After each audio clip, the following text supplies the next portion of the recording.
Friends, நம்ம வீட்டில் எப்போவுமே இட்லி வந்து பார்த்தீங்கன்னா ரொம்ப சாஃப்டாக இருக்கும். அம்மா வச்சதும் சரி, நான் என் காலத்தில் இப்போ பண்ணுறதும் சாஃப்டாக இருக்கும். இப்போ 2 நாளைக்கு முன்னாடி அதே மாவு தான், ஆனால் என்ன திடீர்னு பார்த்தா இட்லி கல்குண்டு மாதிரி இருக்கு அப்படின்னு சொல்லி ரொம்ப ஃபீல் பண்ணேன். என்னடா இப்படி ஆயிடுச்சே இட்லி, மாவில் எதுவும் படாத, மாவை பார்த்தா மாவு நல்லா தான் இருக்குது, எல்லாமே இருக்குது அப்படின்னு சொல்லிட்டு இப்போ தான் கண்டுபிடிச்சேன்.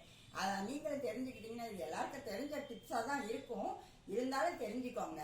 அதாவது வேற ஒன்றும் இல்லை, இட்லியை எடுத்து வெளியே வச்சேன், அந்த தட்டை கூப்பிட்டாங்கன்னு சொல்லிட்டு யாரையோ பார்த்து பேசுறதுக்காக போயிட்டு திருப்பி வந்தேன். இட்லி தட்டு வந்து ரொம்ப சூடு இல்லாமல் தான் இருந்துச்சு. உடனே சரின்னு சொல்லி அந்த இட்லி எடுக்கிற சட்டுவா இருக்கும் பார்த்தீங்களா, அதை வச்சு சட்டுன்னு எடுத்து ஹாட் பேக்கில் வச்சுட்டேன். அது வந்து தப்புங்கிறது எனக்கு மறுநாள் அதே மாவுல இட்லியை வைக்கும்போது தான் தெரிஞ்சிச்சு. சூடா இட்லி தட்டை எடுத்து கீழே இறக்குன உடனே அதை பிடிச்சி பின்பக்கத்தில் திருப்பி வழக்கமா அப்படியே தண்ணியில காட்டுவோம், பின்பக்கத்தை அப்புறம் தூக்கி வச்சுருவோம். அந்த இதை எடுத்தாதான் சாஃப்டான இட்லி கிடைக்குது. அப்படி இல்லாம சூடு ஆடிச்சுன்னு நம்ம பாட்டுக்கு எடுத்து வச்சோம்னா கல் கணக்கா இருக்கு. இதை நீங்களும் ஃபாலோ பண்ணி பாருங்க, சாஃப்ட் இட்லி உங்க வீட்லயும் கிடைக்கும்.